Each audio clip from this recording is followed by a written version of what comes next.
You ever notice how corned beef just tastes different? There's something about that salty, savory flavor that feels like a hug from the past. But here's the thing. Why did it seem to taste better back then? Is it just us remembering it that way, or did something actually change? Today, we're finding out what's really going on with corned beef. Get ready, because this might bring back some memories, and maybe even make you hungry. Well, let's find out how corned beef is made in a factory. Before we get started, be sure to subscribe to the Process Powerhouse channel. Leave us a comment to let us know what mealtime favorites you'd like to see next. Who knows, maybe one day they'll find a can of corned beef so old it remembers when it was actually cheap. Corned beef's story goes way back to when people were trying to keep meat from spoiling without fridges, or even ice. They had to get creative, and that's where salt came in. Back then, salt was so valuable that people traded it like gold, and sometimes it was even used as money. They figured out that packing meat in big chunks of salt kept it from going bad, which was a big help for travelers and soldiers who needed food that wouldn't spoil on the road. These big salt crystals were called corns of salt, which is how corned beef got its name. And no, it has nothing to do with corn on the cob, even though that confuses pretty much everyone at first. Just imagine biting into a corn muffin and getting salty beef instead. Nobody wants that surprise. By medieval times, corned beef was already around, but it wasn't exactly a tasty treat. People ate it because they needed to, not because they wanted to.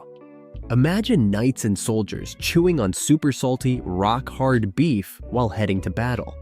It was so salty it could probably make seawater seem sweet, but it was reliable, easy to carry, and didn't spoil fast, which made it great for long trips and military marches.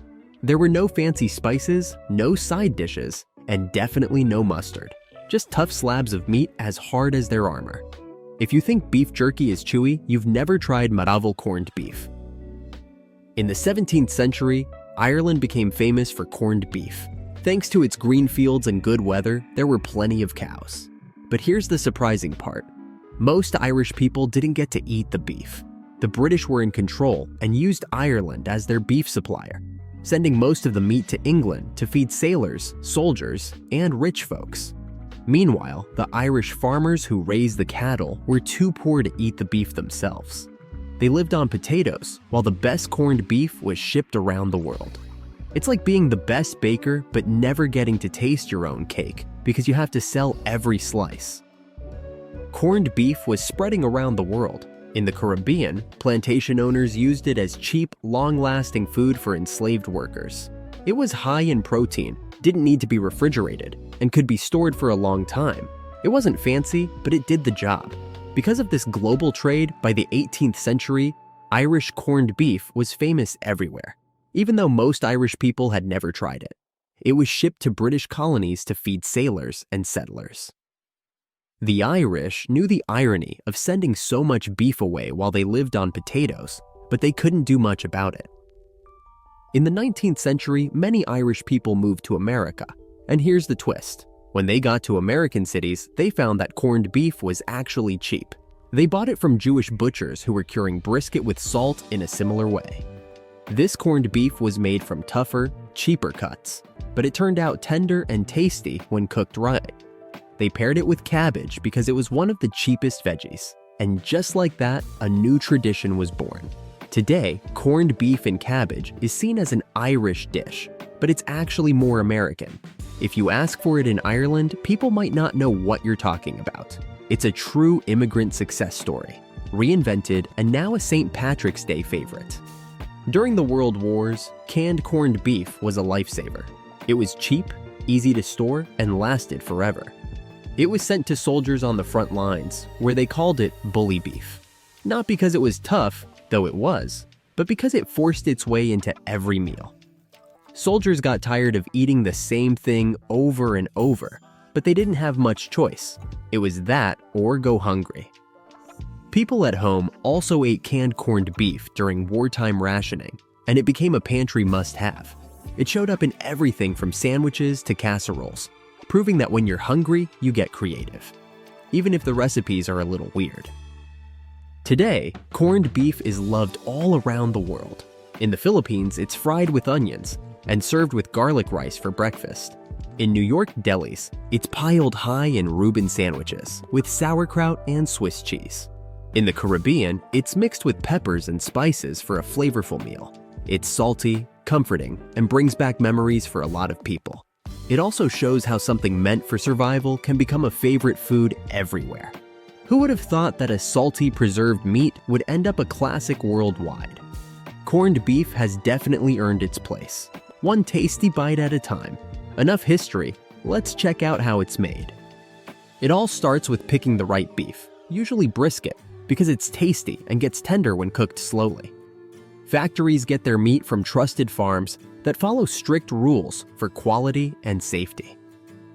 These farms take good care of their cattle, making sure they're healthy and well-fed, which leads to better beef. By choosing farms that do things the right way, factories make sure every piece of beef is good enough for making corned beef. Factories work closely with these farms to keep quality consistent. They regularly check things like feed quality, animal health, and farming methods. Some even choose farms that use eco-friendly practices to help the environment. The meat is transported under strict temperature controls to keep it fresh. This careful system of sourcing and transport keeps the corned beef safe and tasty. Brisket is used because it has just the right amount of fat to keep the meat juicy without being greasy. It's a tough cut that soaks up the curing flavors and gets super tender when cooked. The fat also helps keep it moist during cooking.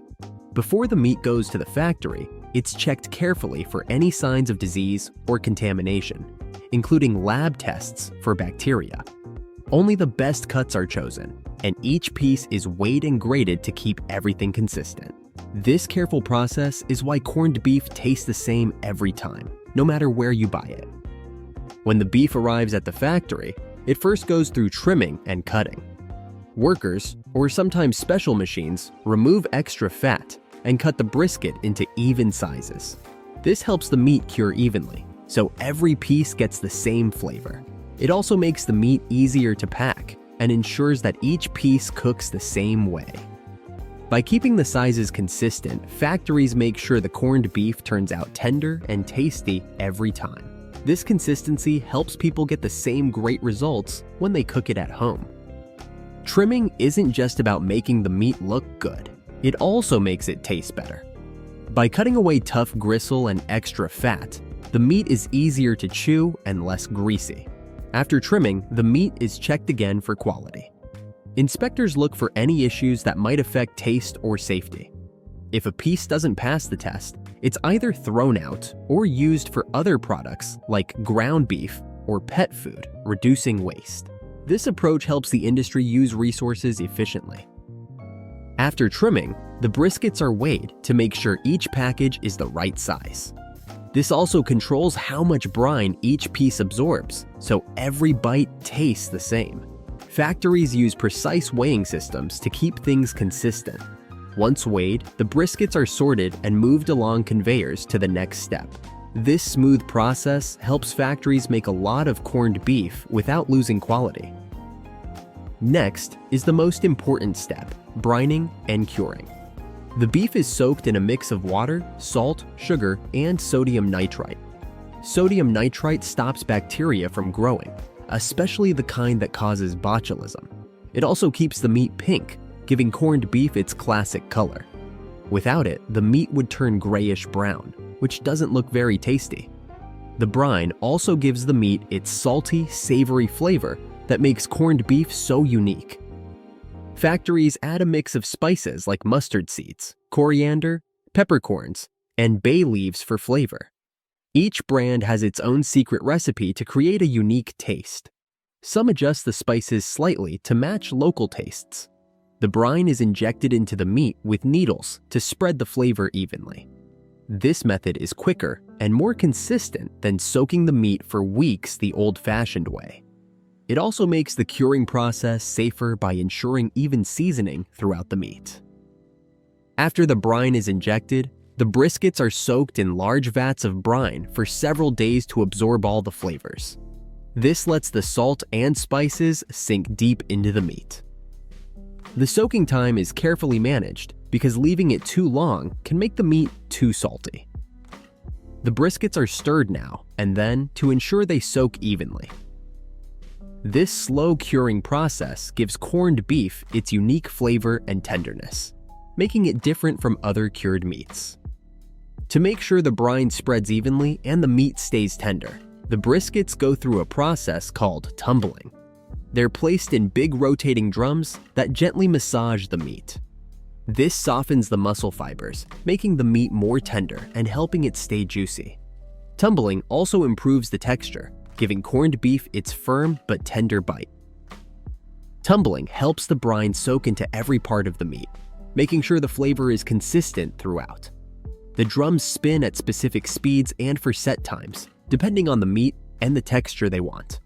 The movement is carefully controlled to keep the meat intact while maximizing flavor.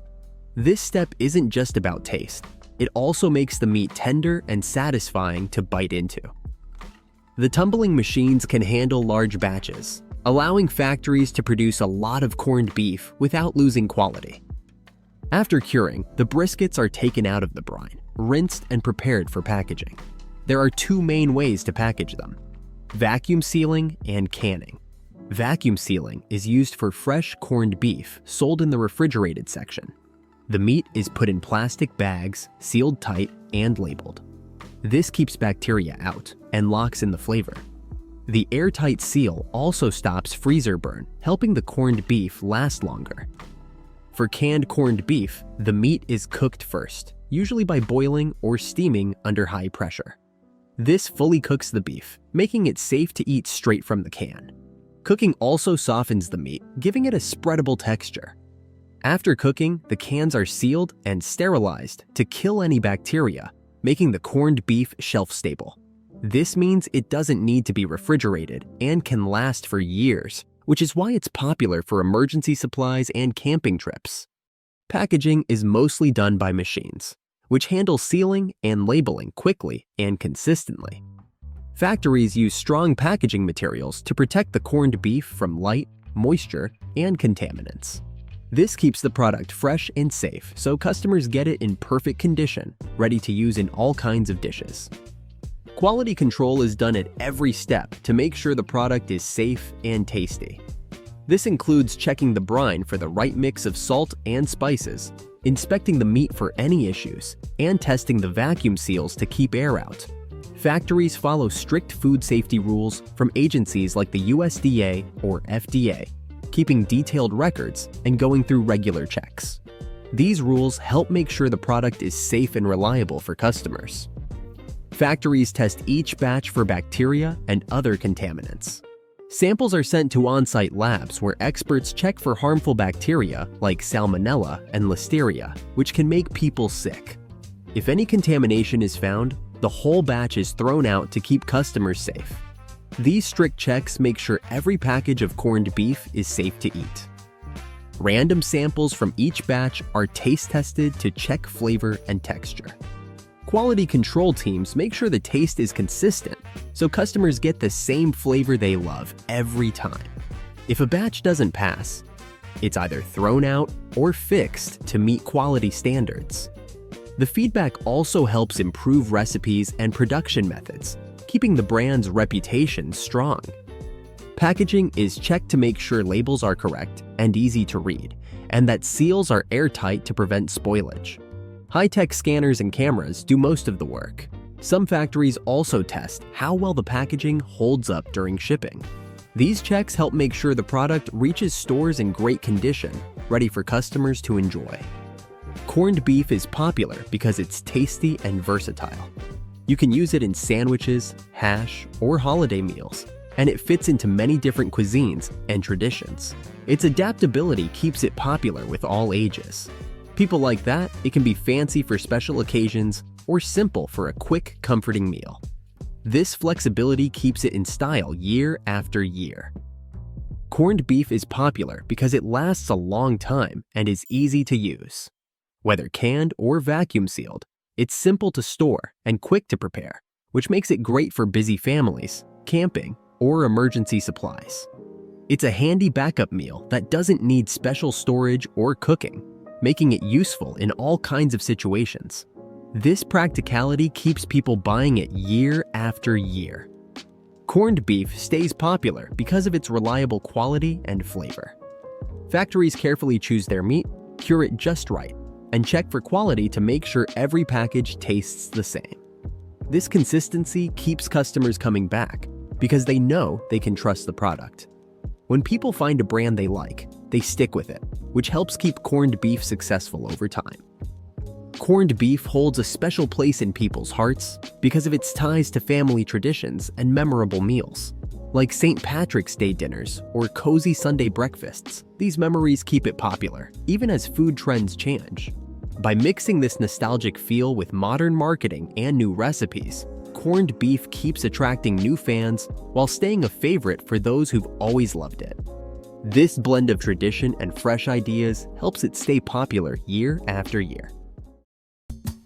Stick around, there's even more exciting moments and processes coming up next. Rice cakes have always been a simple, crunchy snack. They were popular for a while, but then faded into the background. Now, they're making a comeback with new flavors and toppings. It's not the rice cakes that changed, it's how we enjoy them. Well, let's find out how rice cakes are made in a factory. Before we get started, be sure to subscribe to the Process Powerhouse channel. Leave us a comment to let us know what mealtime favorites you'd like to see next. Who knows, maybe one day they'll uncover a snack so old it has its own museum exhibit. Rice cakes have been around for centuries, showing that people have always enjoyed puffed up grains as food. Ancient Asian civilizations discovered that heating rice under pressure turned it into a light, crispy snack. They probably never imagined it would one day be sold worldwide, seen as either a diet food or packing material. Some say early versions were just rice patties, while others think they were a way to make rice last longer. Either way, the idea caught on, and rice cakes went from homemade snacks to mass production. By the 20th century, rice cakes became known as diet food. In the 80s and 90s, they were everywhere, promoted as the perfect guilt-free snack. Fitness magazines loved them. Commercials made them seem exciting, and people ate them while pretending they tasted like bread. They didn't. Still, they became a symbol of healthy eating, even if they often felt like chewing on air. Despite their bland reputation, they stayed popular, filling kitchen cabinets everywhere. Whether eaten plain out of hunger or topped with peanut butter and bananas, rice cakes managed to survive changing snack trends. Rice cakes have made a surprising comeback. No longer just plain and dry, they've become a go-to base for toppings like avocado, peanut butter, and even chocolate drizzle. Thanks to social media, they've been reinvented, proving that with the right flavors, anything can be delicious. Now, you'll find them in smoothie bowls, charcuterie boards, and even fancy cafes. Who would have guessed that a once boring diet snack would turn into something so trendy? Once dismissed as dull, rice cakes have earned a place in pantries everywhere. Now, let's take a look inside the factory to see how they're made. Making a rice cake starts with choosing the right rice, the most important ingredient. Unlike other snacks that need additives or long ingredient lists, rice cakes depend only on the natural qualities of rice for their texture. The type of rice used affects the final product, with most manufacturers choosing whole grain brown rice or polished white rice. Some varieties also include grains like quinoa, black rice, or wild rice for extra flavor and nutrition. Rice comes from top farms in major growing regions like the United States, Thailand, India, and Japan. Farmers follow strict guidelines to keep it free from contaminants, grow it under the best conditions, and harvest it at the right time. Many also use sustainable methods like water conservation and crop rotation to keep the soil healthy. The rice's age matters too. If it's too old, it may be too dry to puff properly, while freshly harvested rice can have too much moisture. Finding the right balance is key to making the perfect rice cake. Before being shipped to factories, the rice goes through quality tests to check moisture levels, grain size, and starch content. Since rice cakes need to puff under high heat and pressure, the starch balance is important. Rice with more amylopectin expands and sticks together better during puffing. If the wrong type of rice is used, the cakes might crumble, burn, or lose their shape. To get the best results, some manufacturers mix different rice varieties for the perfect puff.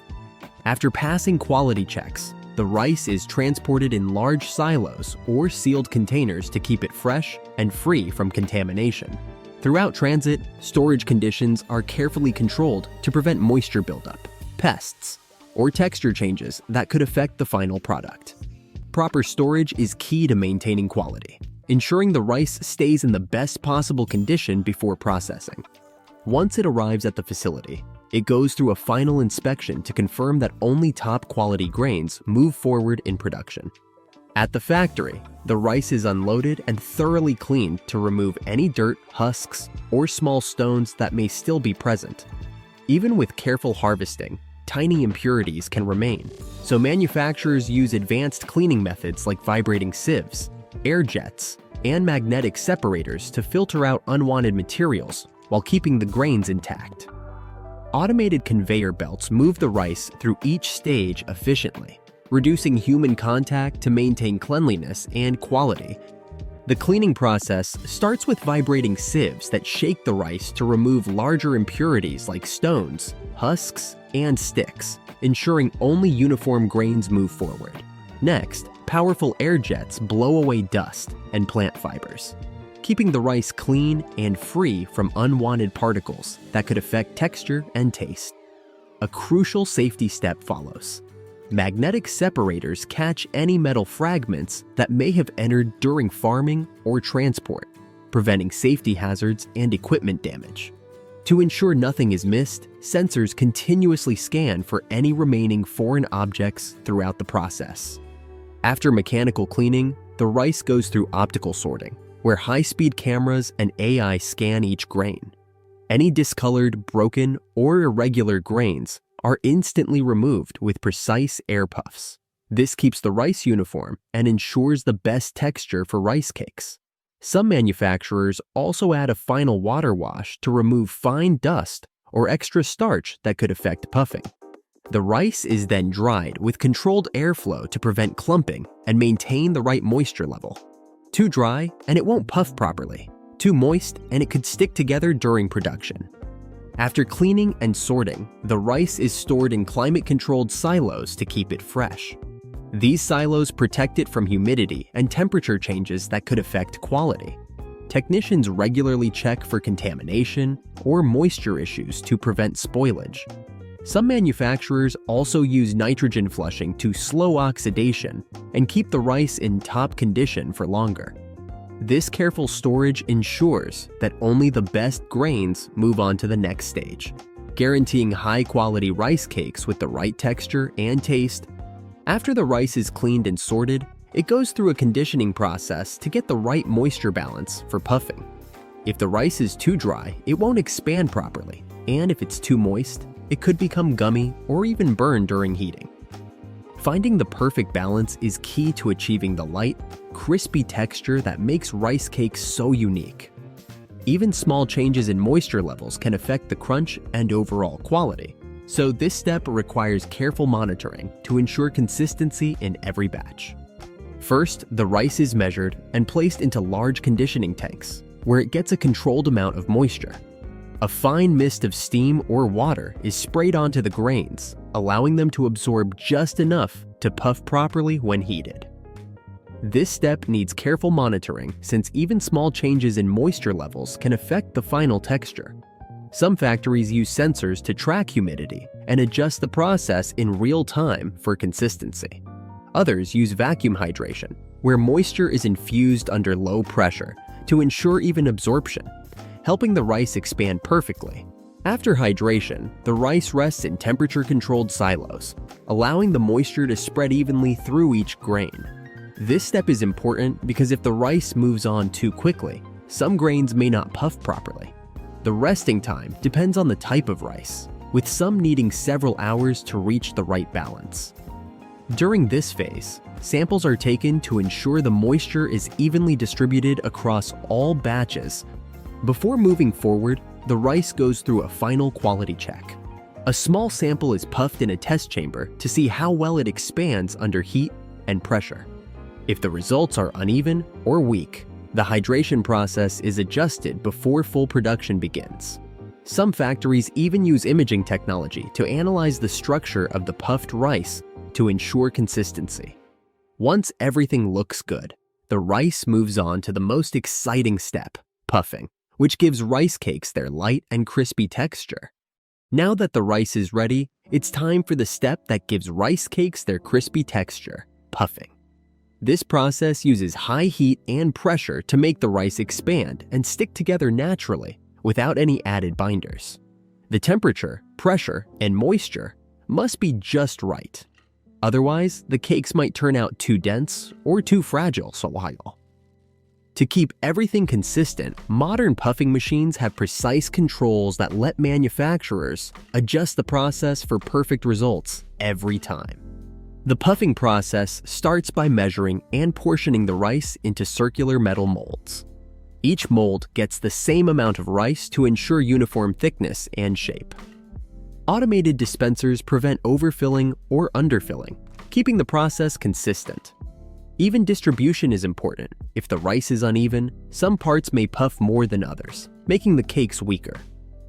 To fix this, some factories use vibration systems to spread the rice evenly before sealing the molds, ensuring a balanced texture and crunch.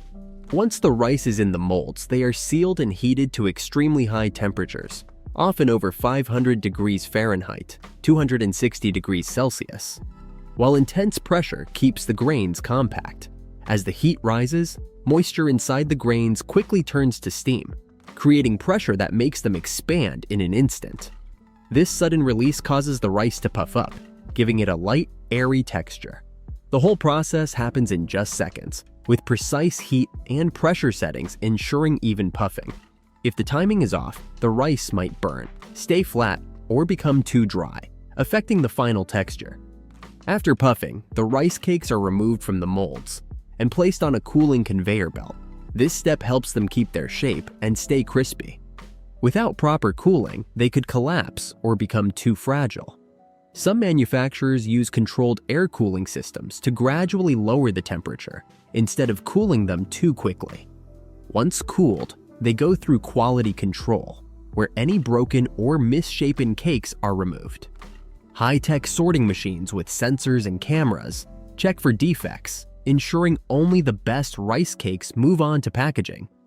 After puffing and cooling, rice cakes go through a strict quality check.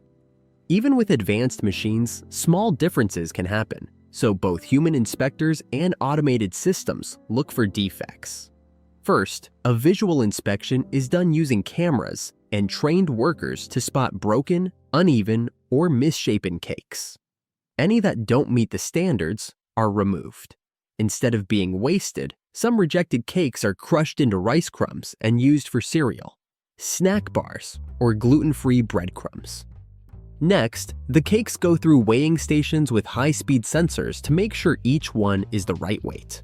Since rice cakes are a low-calorie snack, even small weight differences can affect nutrition labels and portion sizes. Cakes that are too light or too heavy are removed. To ensure consistency, factories also run texture tests on random samples to check durability, making sure the cakes won't crumble too easily during transport or storage.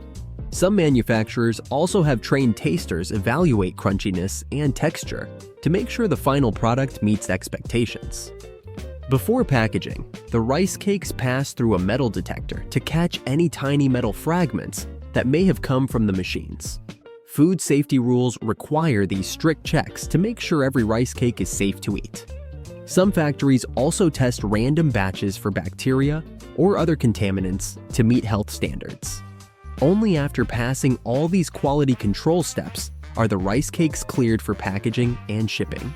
At this stage, the rice cakes are plain and ready to be packed, but many get an extra step, flavoring. Depending on the type, they can be seasoned with savory, sweet, or spicy flavors. This process must be done carefully to keep the crisp texture while ensuring even seasoning. Flavors range from simple sea salt to bold choices like wasabi, sour cream and onion, or cinnamon sugar. The challenge is to coat the cakes just right so they taste great without becoming too salty, sweet, or greasy. For dry seasonings, factories use rotating drums that gently toss the rice cakes while a fine layer of seasoning, like sea salt, cheese, or barbecue spice, is applied. This ensures even coating without overloading the cakes. Sometimes, a light mist of oil is sprayed first to help the seasoning stick, but too much oil can make the cakes greasy. For liquid coatings like caramel or chocolate, the cakes pass through a controlled spray system that evenly mists them without making them soggy. They then go through a gentle air-drying tunnel to remove excess moisture, creating a crisp outer layer that locks in the flavor. Some brands use a two-step flavoring process, combining dry seasoning with a liquid drizzle for flavors like spicy nacho cheese or salted caramel. This adds depth to the taste while keeping the cakes crispy. Moisture levels must be carefully controlled to prevent sogginess. After seasoning, the rice cakes go through a final quality check to ensure even coating. Samples from each batch are tested for consistency, and once approved, the cakes move on to packaging, ready for stores and consumers. After flavoring, or left plain for those who prefer it, the rice cakes move to packaging. Good packaging keeps them fresh, crisp, and protected from breaking during transport. Since they are delicate, manufacturers use special packaging to keep them intact. Packaging also helps attract buyers. Some brands use clear wrapping to show the cakes, while others use colorful, resealable bags for convenience. First, the rice cakes are stacked into portions, which can range from a few to a dozen or more, depending on the brand. Automated machines align them neatly to ensure even stacks. Premium varieties, like those with chocolate or caramel coatings, are often wrapped individually to keep their texture intact and prevent sticking. This helps maintain their flavor and appearance. Next, the stacks go through a high-speed wrapping machine where they are sealed in airtight plastic to keep them fresh. This packaging prevents moisture and air from making the rice cakes go stale. Some brands use resealable bags for freshness after opening, while others offer single-serving packs for convenience. To reduce waste, some companies are also exploring biodegradable or recyclable packaging options. After wrapping, the packages are labeled with branding, nutrition facts, and expiration dates. Automated printers add batch codes and best before dates to help with tracking and quality control. Some brands also include QR codes so customers can learn more about the product. Once labeled, the rice cakes are packed into sturdy cardboard cartons to protect them during shipping. The packages are arranged carefully to prevent movement and breakage. Before being sent out, each carton is inspected to make sure everything is properly packaged. Rice cakes have been a popular snack for years because they're light, crunchy, and simple. They're a great alternative to chips or crackers, appealing to people looking for a low-calorie snack or those with dietary restrictions. With just a few ingredients, usually rice and seasoning, they're a clean and wholesome option. Whether eaten plain, topped with spreads, or flavored, there's a variety for everyone to enjoy. Rice cakes stay popular because they adapt to changing food trends. With more people looking for healthy, gluten-free, and plant-based snacks, they remain a great choice. Companies have also introduced new flavors, organic options, and protein-enriched versions to meet demand. Their ability to evolve while staying simple and tasty keeps them a favorite across generations. Rice cakes are not only healthy and versatile, but also convenient and easy to find. They have a long shelf life, come in lightweight packaging, and are great for on-the-go snacking. Available in bulk, single packs, or gourmet varieties, they remain a popular choice in stores worldwide. With their mix of health, convenience, and great taste, rice cakes continue to be a favorite snack for many. If you like this video, give us a thumbs up. Your thumb gets a workout, and we get the love. And if you haven't subscribed to the Process Powerhouse channel yet, seriously, what are you waiting for? A VIP invitation. Come on, hit that button. Got a factory process you're curious about? Drop it in the comments. We might just make it happen. No promises on a conveyor belt cameo,